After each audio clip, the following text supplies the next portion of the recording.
tout le monde. Merci d'être là aujourd'hui, ce matin. Aujourd'hui, on a organisé donc une interpellation avec la ministre des Transports concernant le tramway de Québec. L'objectif de cette interpellation-là, elle est toute simple. On veut savoir pourquoi ça bloque, pourquoi ça prend autant de temps. On a une ville de Québec qui est prête à aller de l'avant. Elle l'a répété souvent. Le maire Marchand demande qu'on ait une signature le plus rapidement possible, demande que le projet démarre le plus rapidement possible. On a la CDPQ Infra aussi, vous le savez, j'ai interpellé la CDPQ lors de la commission sur un projet de loi, le projet de loi 61, et j'ai demandé aux dirigeants de la CDPQ Infra s'ils étaient intéressés par le projet et si la signature d'une entente s'en venait pour bientôt. La réponse a été « on ne peut plus clair ». Ils veulent faire le projet, c'est un bon projet pour Québec, ils en sont fiers du rapport qu'ils ont produit. Ils veulent une signature le plus rapidement possible pour pouvoir lancer les travaux. Puis pourquoi je pose l'interpellation aujourd'hui, c'est parce que je veux savoir pourquoi ça bloque, qui bloque la signature, pourquoi ça ralentit. J'ai des grandes craintes que la ministre des Transports, Mme Guilbeault, soit encore en train de ralentir le projet. C'est ce que je veux vérifier avec elle. Puis je me base sur son historique, son implication dans le projet depuis plusieurs années, autant comme ministre des Transports que comme ministre responsable de la capitale nationale. Il y a eu plusieurs éléments, je vais y revenir tout à l'heure pendant l'interpellation. Il y a plusieurs moments où elle est intervenue dans le dossier, puis elle a mis des bâtons dans les roues du projet de tramway. On peut se rappeler, par exemple, du moment où elle forçait la ville à couper dans son projet, qui a dû larguer. Souvenez-vous-en, on avait un projet de trambus qui était associé au tramway. Ça a dû être mis de côté parce qu'on demandait le respect de l'enveloppe de 3,3 milliards de dollars à l'époque. L'implication de Mme Guilbeault a été aussi à l'effet de changer, de s'ingérer dans le projet, au moins à 2 reprises. Rappelez-vous, le projet initialement devait aller vers Charlebourg. Bon, finalement, on revient à ça aujourd'hui, mais il devait aller initialement vers Charlebourg et la CAQ le fait envoyer vers Destimoville. La CAQ s'est ingérée dans une compétence municipale. Puis souvenons-nous aussi du fameux épisode de la rue partagée au coin Cartier et René Lévesque. Là, on était rendu à de l'ingérence de coin de rue, là, sous prétexte que ça ralentirait potentiellement des gens sur leur tracé, sur leur déplacement vers la colline parlementaire, des gens qui viendraient Saint-Apollinaire, Saint-Agapit. C'était ça l'argument de la ministre. Mais encore une fois, on ralentissait le projet. Puis après ça, on a donné le contrat à la CDPQ Infra, un autre 6 mois qu'on a perdu à ce moment-là. Il faut se rappeler là, que le plan initial, c'est que le projet de tramway, là, on aurait eu des tramways qui rouleraient de manière préparatoire en 2025, puis un tramway disponible 2026, c'est dans 2 ans. Moi, j'avais dit à mes filles, vous irez au cégep en tramway, les filles, très, très hâte. Là, maintenant, peut-être à l'université si elles font un doctorat. Fait qu'on est rendu loin, pas mal. Donc, c'est ce que je veux savoir aujourd'hui. Puis je veux savoir aussi, est-ce qu'elle est d'accord avec la sortie du premier ministre à l'effet d'appuyer Pierre Poilievre au fédéral. On sait qu'une élection potentielle prochainement. Le premier ministre a dit qu'il appuyait Pierre Poilievre. L'homme qui est plus anti-tramway que le plus anti-tramway des politiciens au Québec, Éric Duhaime. Donc, moi, ça m'inquiète énormément. Est-ce qu'elle appuie la motion qui était déposée par son premier ministre, par notre premier ministre? Est-ce qu'elle appuie le fait d'appuyer Pierre Poilievre? Donc, c'est ce que je veux essayer de savoir aujourd'hui à travers l'interpellation. On va avoir du temps pour discuter avec la ministre. J'ai hâte d'avoir des réponses. Vous craignez justement qu'il y ait une stratégie derrière ça par rapport aux élections fédérales qui sont imminentes et qui, selon les sondages, placerait M. Poilievre gagnant? C'est ce qui m'inquiète. C'est ce que je veux savoir aujourd'hui. Est-ce qu'elle appuie la motion déposée par le premier ministre à l'effet d'appuyer Pierre Poilievre? Est-ce qu'elle appuie cette démarche-là? Parce que moi, je vois un risque, effectivement, qu'un Pierre Poilievre, à la tête du Canada, décide de faire ce qu'il a dit qu'il ferait, c'est-à-dire pas mettre une scène dans le tramway. Puis on sait que le tramway, ça va... Déjà, il y a une partie de l'argent du fédéral qui est supposé être attaché, là, théoriquement, au tramway. Mais en plus, on sait que le projet va coûter plus cher que ce qui était prévu initialement. Et donc, il va falloir se battre pour aller chercher de l'argent supplémentaire auprès du fédéral. Si on ralentit le projet en attendant de voir si effectivement M. Poilievre remporte les élections puis tire la plug sur le tramway, est-ce que c'est une stratégie à laquelle vous pensez? C'est une stratégie qui est possible et c'est ce qu'on va essayer de découvrir aujourd'hui aussi. On va essayer de faire sortir le chat du sac. Le gouvernement nous répète qu'au contraire, on veut que ça aille le plus vite possible, que Mme Guilbeault souhaite que les projets démarrent. Vous y croyez pas? Son historique, comme je l'ai mentionné tout à l'heure, démontre tout le contraire. Tant mieux si elle a vu la lumière, tant mieux si elle veut finalement livrer des projets pour la capitale nationale, parce qu'on va se rappeler aussi que la CAQ, dans la capitale nationale, peut livrer de projets de manière générale. Puis en transport collectif, au Québec, aucun projet initié par la CAQ qui a été livré par la CAQ. Donc peut-être qu'on veut démontrer que finalement, on est en train de le faire. Mais encore une fois, moi, j'attends des résultats, pas juste des paroles. Je veux le voir. Puis pour l'instant, l'historique de Mme Guilbeault dans le dossier du tramway, c'est plutôt négatif. Est-ce que vous avez des indications à l'effet que ce projet-là, il y aurait pas une mésentente entre CDPQ Infra et le gouvernement, mais est-ce que vous avez des échos à l'effet qu'il y aurait des problèmes dans la négociation actuellement? On n'a pas d'écho sur la négociation. Encore une fois, c'est une chose qu'on veut essayer de savoir, d'éclaircir aujourd'hui. Moi, ce que je ne m'explique pas, c'est pourquoi la CDPQ, qui a répondu à la demande du gouvernement du Québec de proposer le meilleur plan de transport pour la région de Québec, arrive avec un projet qui, de mon point de vue, de mon analyse, est très, très intéressant. D'ailleurs, on revient à Charlebourg, puis on propose un SRB à Lévis. Il y a là-dedans vraiment des choses très, très, très intéressantes. Donc, je ne comprends pas pourquoi on ralentirait potentiellement ce projet-là, alors que c'est une commande de la ministre elle-même. Mais pour l'instant, ce que je vois, c'est que la Ville pousse pour que ça avance, la CDPQ pousse pour que ça avance, puis pour l'instant, on n'a toujours pas cette signature-là. Donc, on a la même demande que la Ville de Québec à l'effet d'avoir une signature d'entente d'ici la fin du mois de septembre. On n'est pas encore au mois d'octobre. Ce qu'on veut, c'est avoir cette entente-là signée le plus rapidement possible parce que, ça fait longtemps qu'on attend après le projet. C'est un projet qui est important pour la Ville de Québec.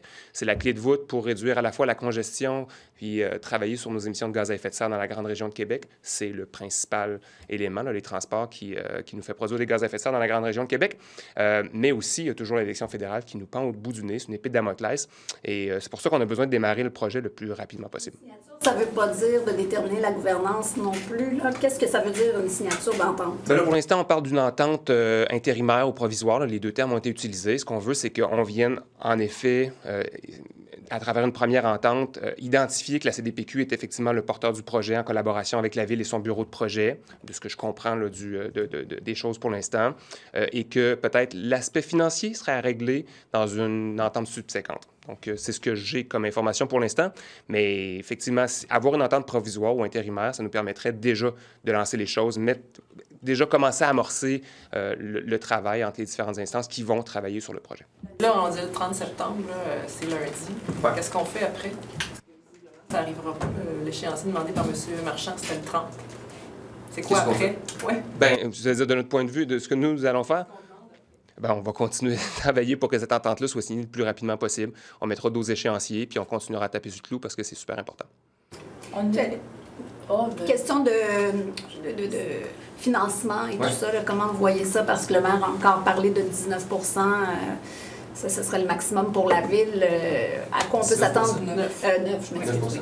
Et puis, fédéral, bien, vous comprenez encore que ça aussi, c'est possible, selon M. Duclos, mais qu'est-ce que vous comprenez de tout ça, vous, de votre côté? C'est ça, il y a une capacité de payer, évidemment, à la Ville de Québec. C'est un projet de grande envergure. C'est un projet aussi qui va bénéficier à l'ensemble du Québec. C'est un projet, il y a des gens là, qui viennent à Québec pour toutes sortes de raisons. Je veux dire, c'est un projet qui va bénéficier. C'est un des... La grande région de Québec est un des poumons économiques importants du Québec. Donc, c'est sûr que si on facilite la réduction de la congestion, si on facilite les déplacements à l'intérieur de la ville, si on dynamise, finalement, grâce au tramway, l'industrie aussi, la construction, autant sur le projet lui-même que sur l'immobilier, parce que c'est ça aussi l'aspect structurant d'un tramway, c'est que ça va nous permettre de développer le long des stations, le long du tracé du tramway. Donc, c'est important d'agir très rapidement, puis c'est un avantage pour tout le monde. Donc, autant d'un point de vue de l'argent fédéral qui doit atterrir ici, moi, j'espère que M. Duclos va se battre lui aussi pour aller chercher l'argent qui manque dans le projet, parce qu'il y a une partie qui est déjà taguée pour Québec, mais il en manque. Là. Il va falloir aller en chercher. Puis je demande aussi à la ministre des Transports que peu importe qui va se retrouver à la tête du gouvernement fédéral suite aux prochaines élections, qu'elle se batte avec nous autres pour aller chercher l'argent pour que ce projet-là se fasse. Ça, c'est un engagement que je veux obtenir de sa part. C'est battu dans le passé? Non, elle ne s'est pas assez battue dans le passé. J'espère qu'elle va aller chercher l'argent qui nous revient. C'est notre argent, c'est nos taxes, nos impôts qu'on envoie à Ottawa qui doit nous revenir. Donc, c'est important de le faire ensemble. J'espère qu'elle va se battre. On voyait cette semaine qu'il y a une étude qui a été réalisée à la demande d'un coroner sur le point 0,5. Puis la SAAC caviarde l'entièreté de cette analyse. Je ne sais pas si vous avez pris connaissance de ça, puis qu'est-ce que vous en pensez?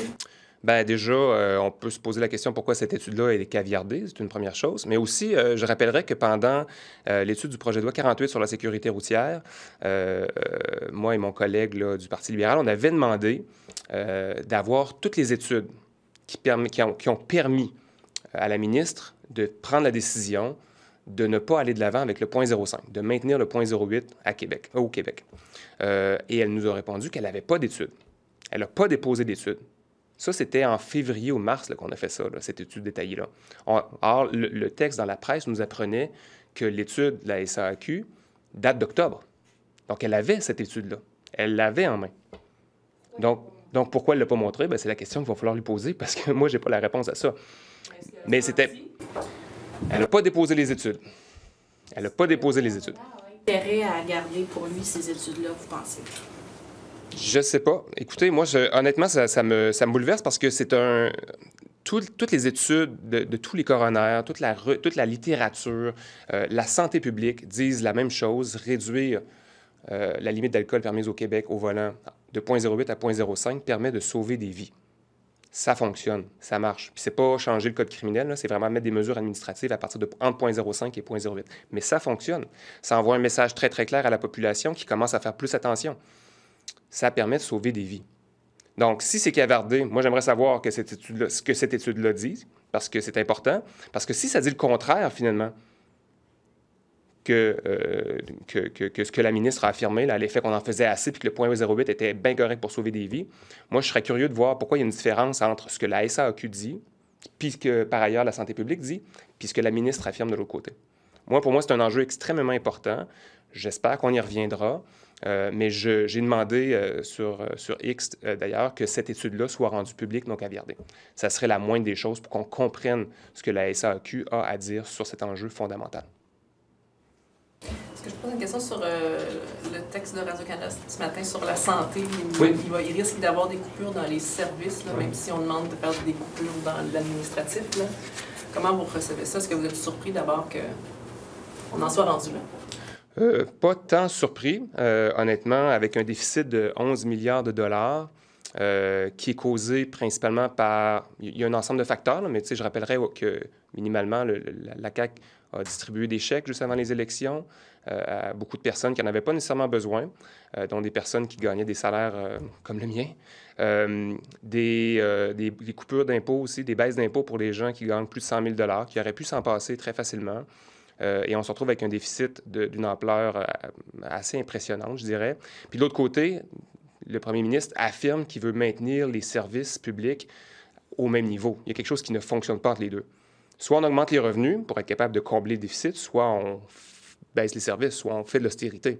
Puis dans le fond, ce qu'on remarque à travers le texte qui a été publié, effectivement, là, ce qui touche particulièrement la santé, mais aussi plein d'autres domaines, en transport, on l'a vu passer aussi, on s'en va vers l'austérité. Le gouvernement est en train de choisir, finalement, de ne pas jouer sur les revenus qu'il reçoit, mais plutôt sur les services qu'il offre. Donc, on va avoir des services qui vont être coupés. Donc, l'austérité CAQIS, elle est en train d'arriver. C'est très dommage. Nous, on va toujours continuer à se battre pour que les services soient offerts. Vous connaissez nos positions sur les impôts, notamment.